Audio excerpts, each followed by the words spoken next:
Hey everybody, welcome to another great interview here on Sharing Hope. On behalf of Medi-Share, I'm your host, Michael DiMuccio, and with us today is Megan Moore. Now, let me tell you a little bit about Megan. She's right on our team here with Medi-Share. She's a registered dietitian nutritionist, certified diabetes care and education specialist. She's also a certified personal trainer. Megan has worked in collegiate sports nutrition, diabetes education, eating disorder therapy, and weight management as a dietitian for the last 16 years. Currently, she is the Corporate Registered Dietitian with Medi-Share. And with that, Megan, welcome to Sharing Hope. Hi, thanks. It's great to be here. Yeah, No, this is such a fun thing that we get to do from our houses. Right? Never saw that coming. Well, it's good to have you here today. And I'm going to give you a little anecdote to start out my first question. When we first started working from home, I had made a NutriBullet smoothie, and I just posted it on Facebook talking about the nutrition and that. And one of my friends across the country had commented on the actual post and said, "Oh, good for you. I'm sitting around eating spray cheese." A little bit different there. Yeah. So with that, talk to us a little bit. Should we be even avoiding, my shake? There's word or I've heard talks of, we should avoid eating fresh produce, as people are fearing, contamination from COVID-19. What do you've got to say in relation to that? Yeah, that's a great question because I've actually had several people ask me that same question. And even if you go to the grocery store, it seems like people are stocking up on processed, like packaged food, more than the produce section. And really, there's no reason that we have to stay away from fresh fruits and vegetables. The CDC actually put a statement on their website that says, the food supply is safe, everything's fine.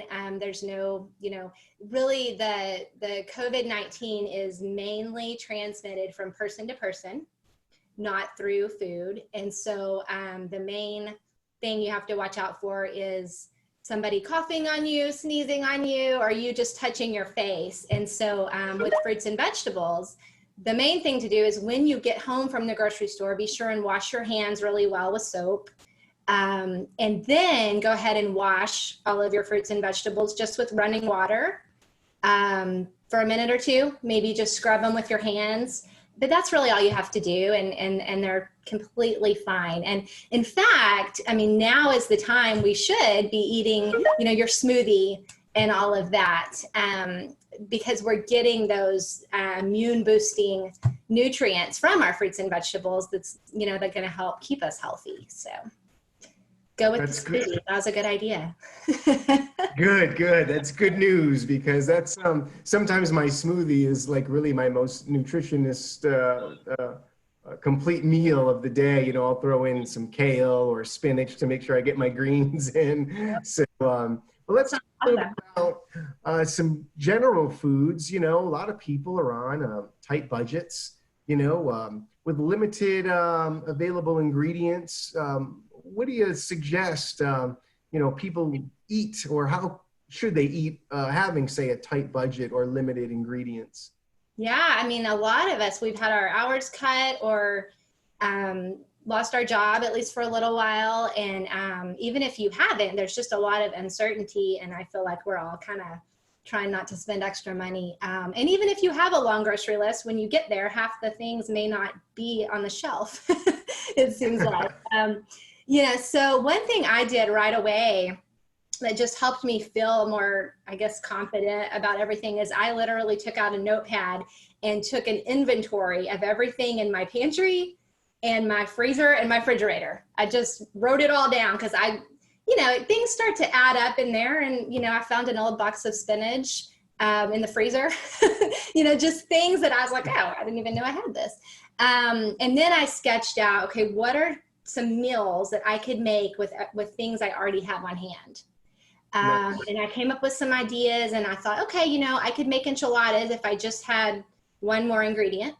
I could make spaghetti if I just had maybe a jar of marinara sauce, you know? So I kind of sketched out a meal plan and then filled in my grocery list with what else I needed to complete those meals. And that's just a great way to streamline your budget as far as groceries go, and really have an intentional plan.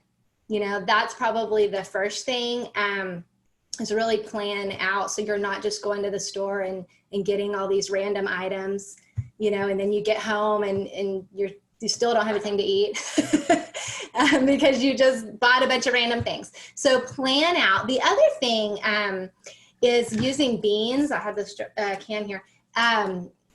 In place of meat, because meat is one of the more pricier items that we might buy when we go grocery shopping, and beans are so cheap and they're great protein.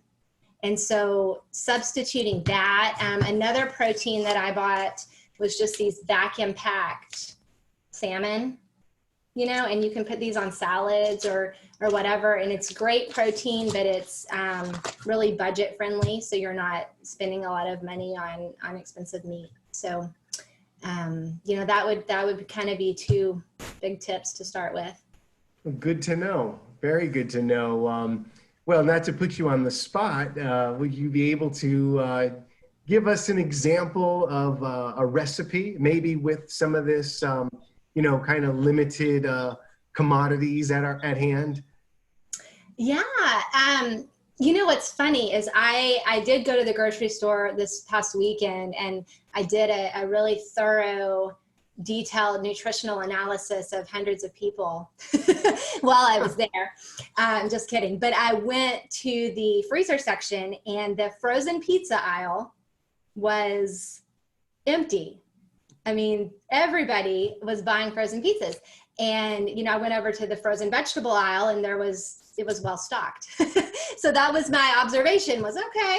You know, everyone's wanting the convenience items, maybe the comfort food, like frozen pizza. But something that I do, I have little kids. And so when a lot of times when we want pizza, we'll do the little English muffins and just slice them in half.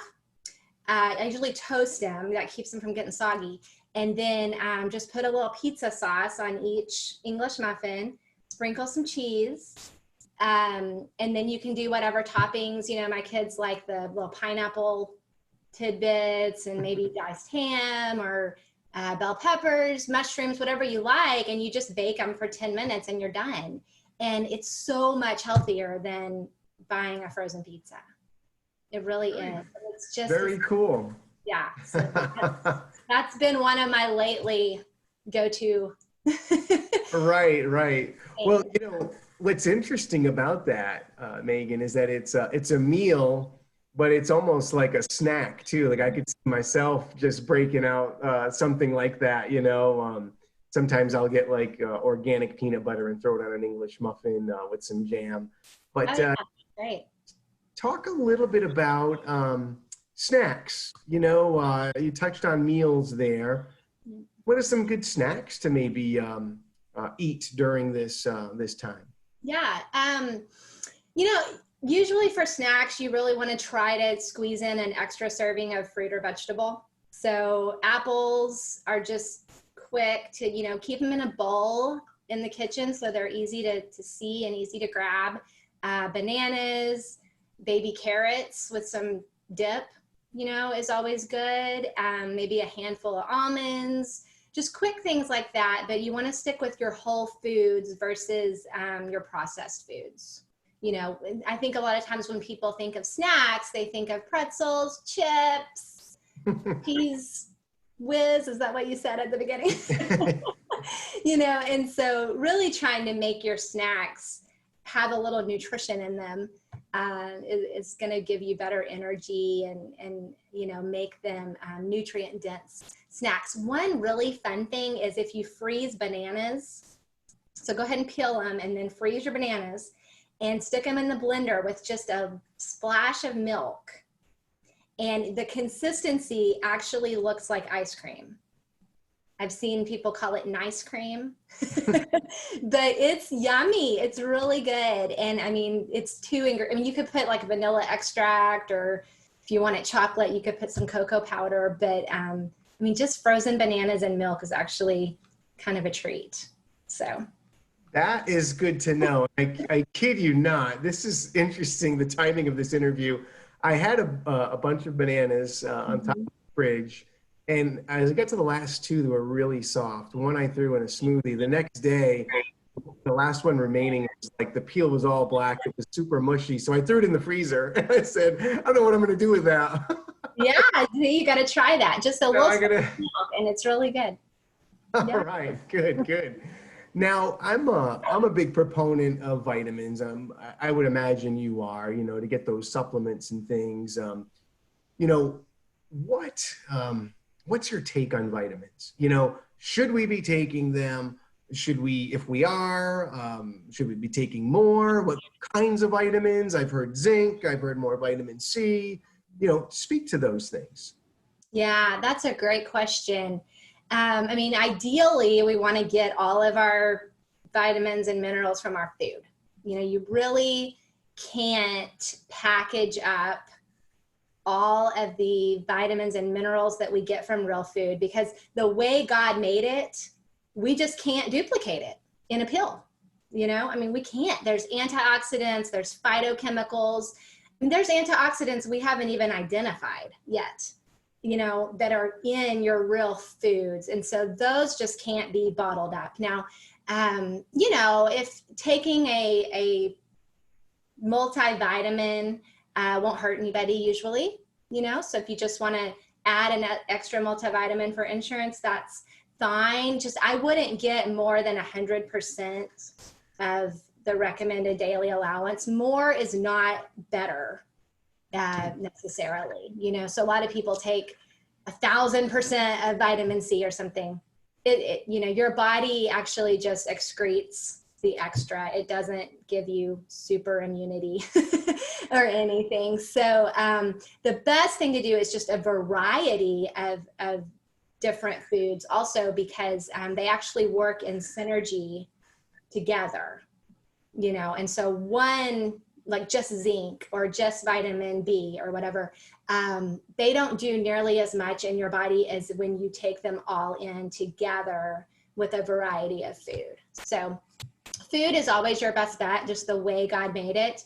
A simple multivitamin on top of that's probably fine, but unless you know that you have a deficiency for some clinical reason, there's usually not a lot of reason to take a lot of extra vitamins. So that is good to know. That really is, because I'm seeing there's like a whole science to how that works and how that's integrated into your body to produce, I guess, an optimum health.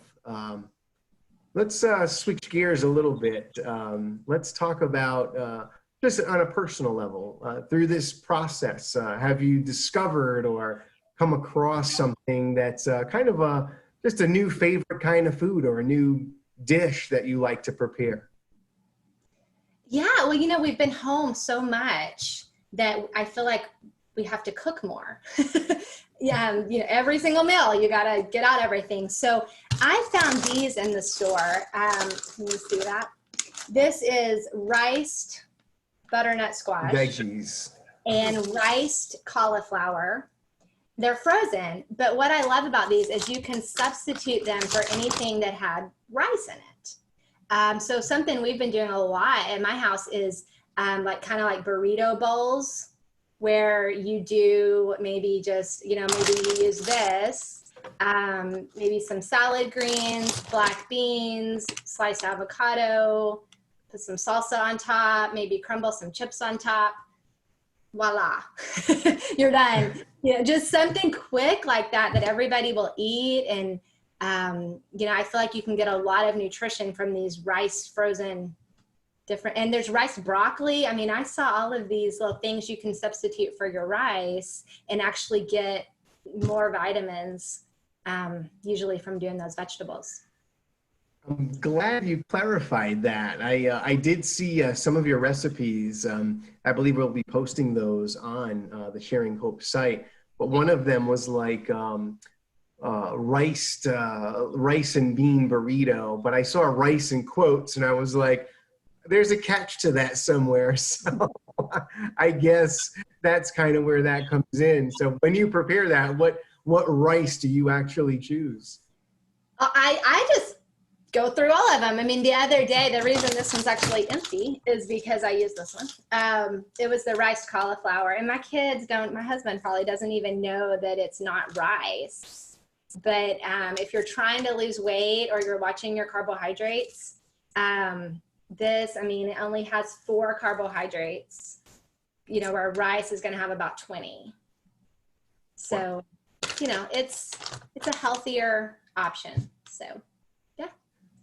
I was just interviewing one of our guests the other day for the Sharing Hope site, and he was talking about this phrase, "A pandemic is a terrible thing to waste," and he was getting into how Isaac Newton was a college student, and there was basically a shut-in because of a pandemic, very similar to this, and that's when he invented calculus.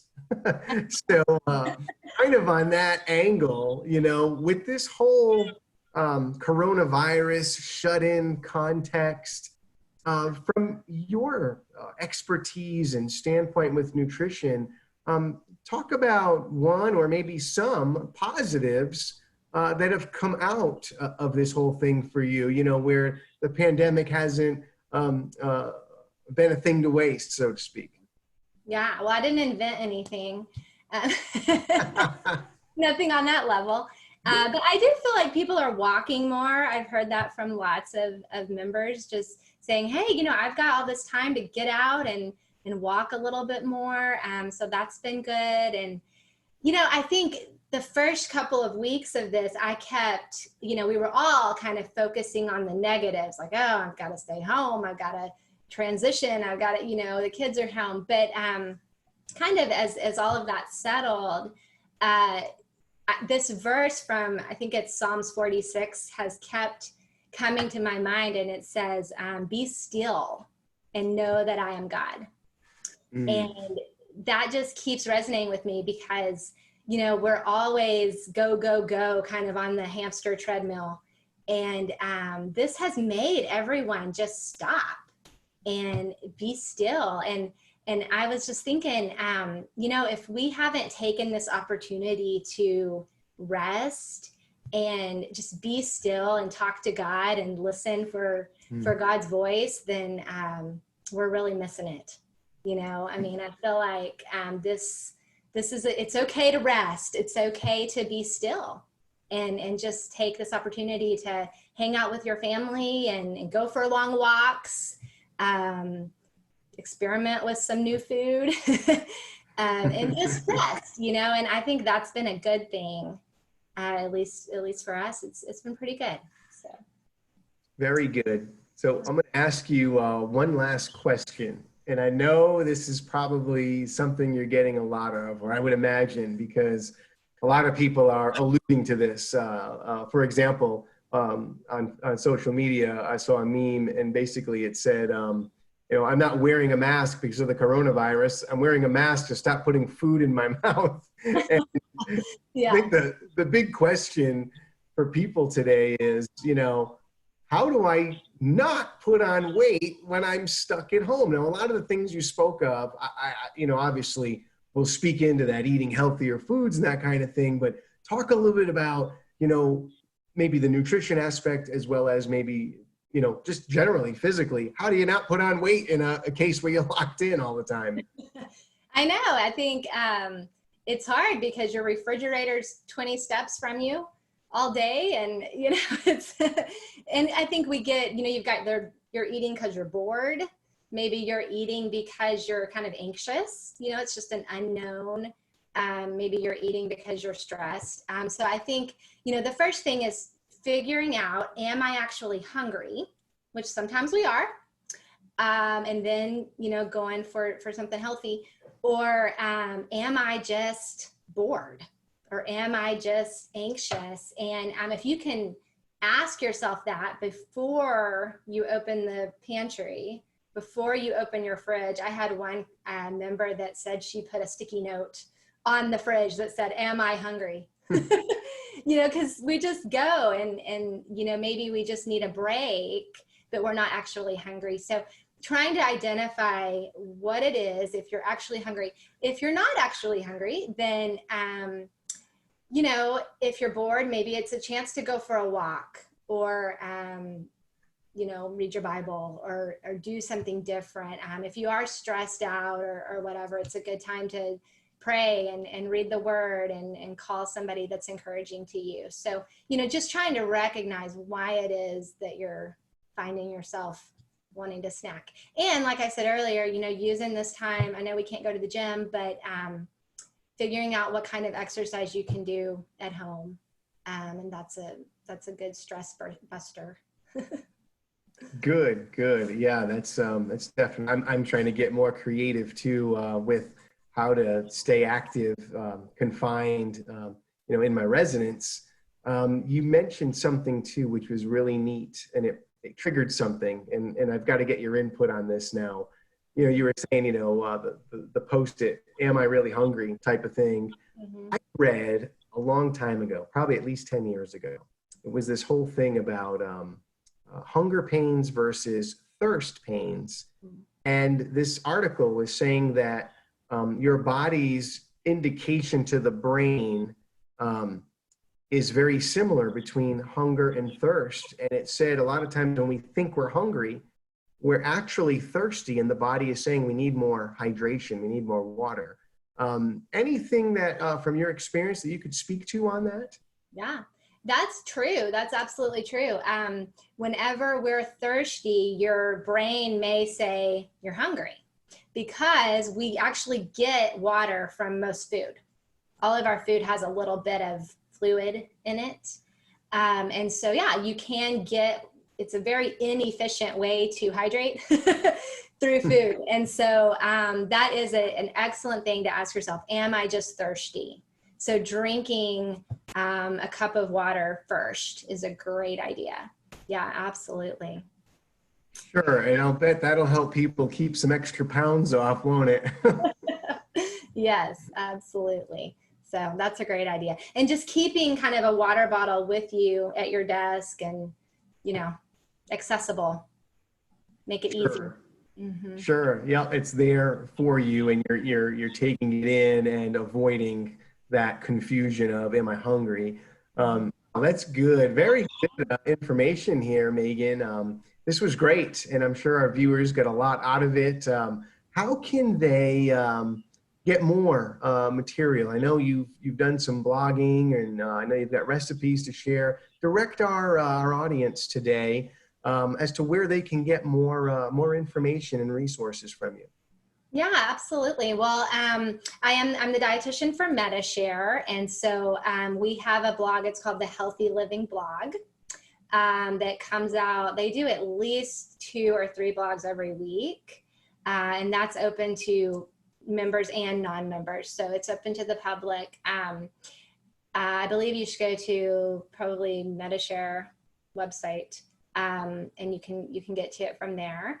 And so that's a great way. If you are a member of Medi-Share, then we have a whole team of health coaches that are here to help our members. Just because being healthy is a huge part of what we try to help with our members. So I think we're up to 11 health coaches now. And so we're available for our Very good. Very good. Well, that's very informative. And again, resourceful for our members. We'll also have 3 recipes, your spinach enchiladas, your quote unquote rice and bean burrito, and then your kids' favorite, the English muffin pizza. So we'll get those up on the site as well. So to those of you that have clicked into this, hopefully this has been a blessing to you. I'm sure it has. Megan, thank you for being a part of this and sharing your expertise, and thank you for sharing hope. All right. Thank you so much.